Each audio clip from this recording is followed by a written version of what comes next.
کھانے پینے کی چیزوں میں حلت و حرمت اور تحلیل و تحریم الہامی شریعتوں کا ایک اہم موضوع رہا ہے۔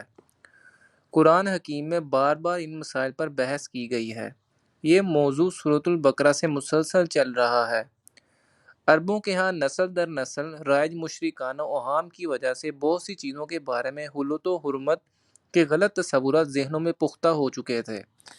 اس قسم کے خیالات ذہنوں، دلوں اور مزاجوں سے نکلنے میں وقت لگتا ہے، اس لیے بار بار ان مسائل کی طرف توجہ دلائی جا رہی ہے۔ یا ایھا الذین آمنوا لا تحرموا طیبات ما احل اللہ لکم، اے ایمان والو نہ حرام ٹھہرا لو ان چیزوں کو جن کو اللہ نے تمہارے لیے حلال کیا ہے، ولا تعتدوا اور حد سے تجاوز نہ کرو۔ بعض اوقات لوگ تقوی کے جوش میں اور بہت زیادہ نیکی کمانے کے جذبے میں بھی کئی حلال چیزوں کو اپنے اوپر حرام کر بیٹھتے ہیں، اس لیے فرمایا گیا کہ حد سے تجاوز نہ کرو۔ ان اللہ لا يحب المعتدین، یقین اللہ حد سے تجاوز کرنے والوں کو پسند نہیں کرتا۔ وَكُلُوا مِمَّا رَزَقَكُمُ اللَّهُ حَلَالًا طَيِّبًا، اور کھاؤ ان حلال اور پاکیزہ چیزوں میں سے جو اللہ نے تمہیں دی ہیں۔ وَاتَّقُوا اللَّهَ الَّذِي أَنْتُمْ بِهِ مُؤْمِنُونَ، اور اس اللہ کا تقوی اختیار کیے رکھو جس پر تمہارا ایمان ہے۔ لا یؤاخذکم اللہ باللغو فی ایمانکم، اللہ تعالیٰ مواخذہ نہیں کرے گا تم سے تمہاری ان قسموں میں جو لغو ہوتی ہیں۔ قسموں کے سلسلے میں سورۃ البقرہ آیت نمبر 225 میں ہدایات گزر چکی ہیں۔ اب یہاں اس ضمن میں آخری حکم آ رہا ہے، یعنی ایسی قسمیں جو بغیر کسی ارادے کے کھائی جاتی ہیں ان پر کوئی گرفت نہیں ہے، جیسے تکیہ کلام کے طور پر واللہ باللہ وغیرہ کا استعمال عربوں کے خاص عادت تھی اور آج بھی ہے۔ ظاہر ہے ایسے طرز گفتگو کو سن کر کوئی بھی یہ نہیں سمجھتا کہ یہ شخص باقاعدہ قسم کھا رہا ہے، تو ایسی قسم کے بارے میں کوئی مواخذہ نہیں ہے۔ وَلَٰكِن يُؤَاخِذُكُم بِمَا عَقَدتُّمُ الْأَيْمَانَ، لیکن وہ ضرور مواخذہ کرے گا تم سے ان قسموں پر جن کو تم نے پختہ کیا ہے، یعنی پورے اہتمام کے ساتھ ایک بات طے کی گئی اور اس پر کسی نے قسم کھائی۔ اب اگر ایسی قسم ٹوٹ جائے یا اس کو توڑنا مقصود ہو تو اس کا کفارہ ادا کرنا ہوگا۔ فَكَفَّارَتُهُ إِطْعَامُ عَشَرَةِ مَسَاكِينَ مِنْ أَوْسَطِ مَا تُطْعِمُونَ أَهْلِيكُمْ، سو اس کا کفارہ ہے کھانا کھلانا 10 مساکین کو، اوسط درجے کا کھانا جیسا تم اپنے گھر والوں کو کھلاتے ہو، او کسوتہم، یا ان کو کپڑے پہنانا، او تحریر رقبہ، یا کسی غلام کو آزاد کرنا۔ فَمَن لَّمْ يَجِدْ فَصِيَامُ ثَلَاثَةِ أَيَّامٍ، پھر جو کوئی اس کی استطاعت نہ رکھتا ہو تو وہ 3 دن کے روزے رکھے۔ یعنی اگر کسی کے پاس ان تینوں میں سے کوئی صورت بھی موجود نہ ہو، کوئی شخص خود فقیر اور مفلس ہو، اس کے پاس کچھ نہ ہو، تو وہ 3 دن کے روزے رکھ لے۔ ذَلِكَ كَفَّارَةُ أَيْمَانِكُمْ إِذَا حَلَفْتُمْ، یہ کفارہ ہے تمہاری قسموں کا جب تم قسم کھا کر توڑ بیٹھو۔ وَاحْفَظُوا أَيْمَانَكُمْ، اور اپنی قسموں کی حفاظت کیا کرو۔ كَذَلِكَ يُبَيِّنُ اللَّهُ لَكُمْ آيَاتِهِ لَعَلَّكُمْ تَشْكُرُونَ، اس طرح اللہ تمہارے لیے اپنی آیات کو واضح فرما رہا ہے تاکہ تم شکر کرو۔ یا ایھا الذین آمنوا انما الخمر والمیسر والانصاب والازلام رجس من عمل الشیطان فاجتنبوہ لعلکم تفلحون، اے اہل ایمان، یقیناً شراب اور جوا، بت اور پانسے، یہ سب گندے کام ہیں شیطان کے عمل میں سے، تو ان سے بچ کر رہو تاکہ تم فلاح پاؤ۔ شراب اور جوئے کے بارے میں تو پہلے بھی حکم آ چکا، لیکن انصاب اور ازلام کا یہاں اضافہ کیا گیا ہے۔ انصاب سے مراد بتوں کے استھان ہیں، اور ازلام جوئے ہی کی ایک قسم تھی جس میں اہل عرب تیروں کے ذریعے پانسے ڈالتے تھے، یعنی قرعہ اندازی کرتے تھے۔ ان تمام کاموں کو یہاں رجس من عمل الشیطان قرار دیا گیا ہے، یعنی شیطان کے کام۔ انما یرید الشیطان ان یوقع بینکم العداوۃ والبغضاء فی الخمر والمیسر، شیطان تو یہ چاہتا ہے کہ تمہارے درمیان دشمنی اور بغض پیدا کر دے شراب اور جوئے کے ذریعے سے۔ یہ بہت اہم بات ہے۔ شراب کے نشے میں انسان اپنا ہوش اور شعور کھو بیٹھتا ہے، ایسی حالت میں اس کو کچھ خبر نہیں رہتی کہ وہ منہ سے کیا بکواس کر رہا ہے اور اس کے اعضاء جوارح سے کیا افعال سرزد ہو رہے ہیں، لہٰذا کچھ نہیں کہا جا سکتا کہ ایسی حالت میں کسی بات یا کسی حرکت سے کیا کیا گل کھلیں گے۔ وَيَصُدُّكُمْ عَنْ ذِكْرِ اللَّهِ وَعَنِ الصَّلَاةِ، اور شیطان یہ بھی چاہتا ہے کہ تمہیں روکے اللہ کی یاد سے اور نماز سے۔ اللہ کے ذکر اور نماز سے روکنے والا معاملہ بھی شراب کا تو بالکل واضح ہے، لیکن جوئے میں بھی یوں ہی ہوتا ہے کہ آدمی ایک بار اس میں لگ جائے تو پھر وہاں سے نکلنا مشکل ہو جاتا ہے۔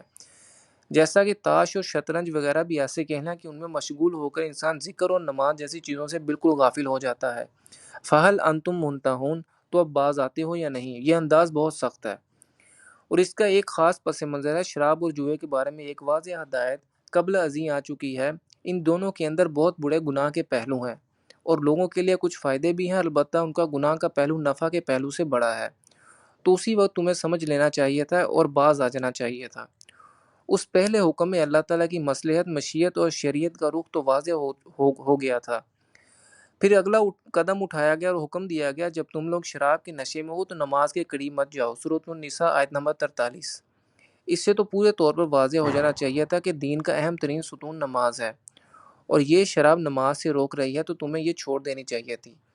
بہرحال اب آخری بات اللہ تعالیٰ کی طرف سے آ گئی ہے، تو اسے سن کر اب بھی تم باز نہیں آؤ گے۔ وَأَطِیعُوا اللَّهَ وَأَطِیعُوا الرَّسُولَ وَاحْذَرُوا، اور اطاعت کرو اللہ کی اور اطاعت کرو رسول صلی اللہ علیہ وسلم کی، اور ان کی نافرمانی سے بچتے رہو۔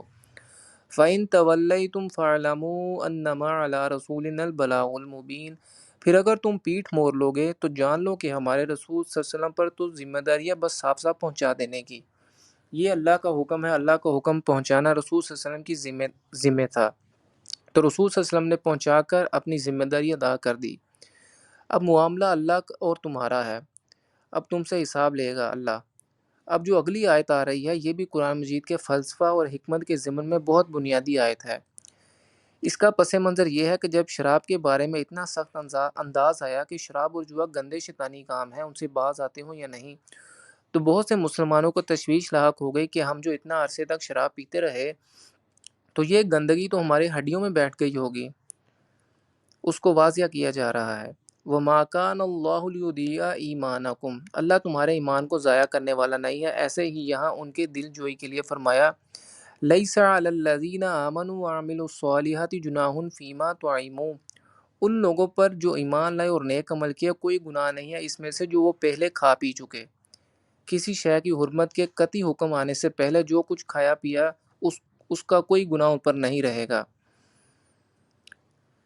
اذا متقوا وآمنوا وعملوا الصالحات ثم اتقوا وآمنوا ثم اتقوا واحسنوا واللہ يحب المحسنین، جب تک وہ تقوی کی روش اختیار کیے رکھیں اور ایمان لائیں اور نیک عمل کریں، پھر مزید تقوی اختیار کریں اور ایمان لائیں، پھر اور تقوی میں بڑھیں اور درجہ احسان پر فائز ہو جائیں، اور اللہ تعالیٰ محسنوں سے محبت کرتا ہے۔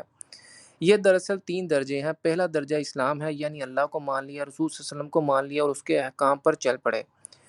اس سے اوپر کا درجہ ایمان ہے، یعنی دل کا کامل یقین، جو ایمان کے دل میں اتر جانے سے حاصل ہوتا ہے۔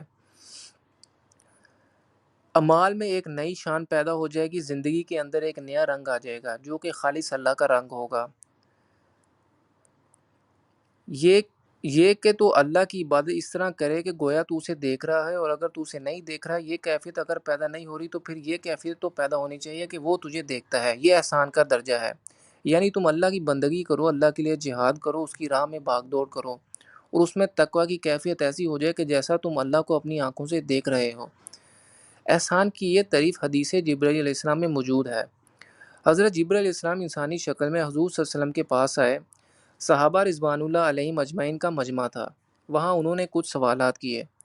حضرت جبرائیل علیہ السلام نے پہلا سوال اسلام کے بارے میں کیا، یا محمد اخبرنی عن الاسلام، کہ محمد صلی اللہ علیہ وسلم مجھے اسلام کے بارے میں بتائیے۔ اس کے جواب میں آپ صلی اللہ علیہ وسلم نے فرمایا، اسلام یہ ہے کہ تم اس بات کی گواہی دو کہ اللہ کے سوا کوئی معبود نہیں، اور محمد صلی اللہ علیہ وسلم اللہ کے رسول ہیں۔ نماز قائم کرو، زکوٰۃ ادا کرو، رمضان کے روزے رکھو اور بیت اللہ کا حج کرو اگر تمہیں اس کے لیے سفر کی استطاعت ہو۔ یعنی اسلام کے ضمن میں اعمال کا ذکر آ گیا۔ پھر جبرائیل علیہ السلام نے کہا کہ مجھے ایمان کے بارے میں بتلائیے۔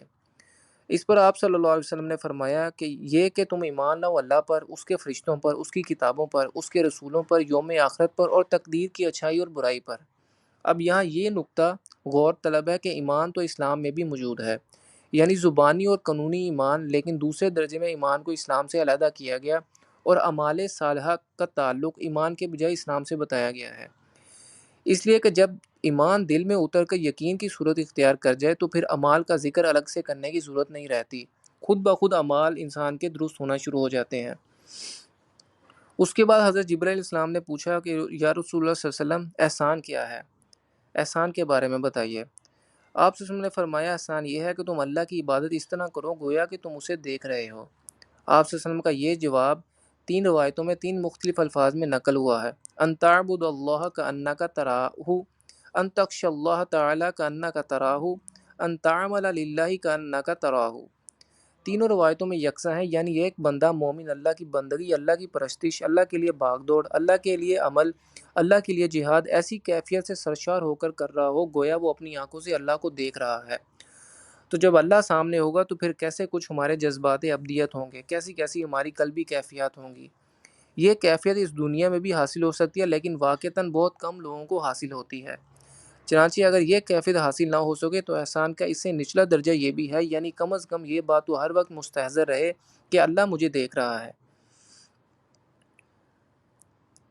واللہ یحب المحسنین، اور اللہ ایسے محسن بندوں کو محبوب رکھتا ہے۔ اللہ کے جو بندے درجہ احسان تک پہنچ جاتے ہیں وہ اس کے محبوب بندے بن جاتے ہیں۔ یہاں تقابل کے لیے سورہ مبارکہ کی آیت 71 بھی ذہن میں تازہ کر لیں۔ اس آیت میں فعاموا وصموا ثم عموا وصموا کے الفاظ میں گمراہی و ضلالت کے مختلف مراحل کا ذکر ہے کہ بنی اسرائیل حق کو دیکھتے اور سمجھتے ہوئے اندھے اور بہرے ہو گئے۔ اللہ نے انہیں ڈھیل دی تو اس پر وہ اور بھی اندھے اور بہرے ہو گئے۔ اللہ نے مزید ڈھیل دی تو وہ اور زیادہ اندھے اور بہرے ہو گئے۔ یہ اس راستے کا ذکر ہے جس پر انسان قدم با قدم گمراہی کے دلدل میں دھنستا چلا جاتا ہے، مگر ایک راستہ یہ ہے جس کا حوالہ اس آیت میں آیا ہے، یعنی ہدایت کا راستہ، اسلام، ایمان، احسان اور تقوی کا راستہ، جس پر چلتے ہوئے انسان کو درجہ بدرجہ ترقی ملتی جاتی ہے۔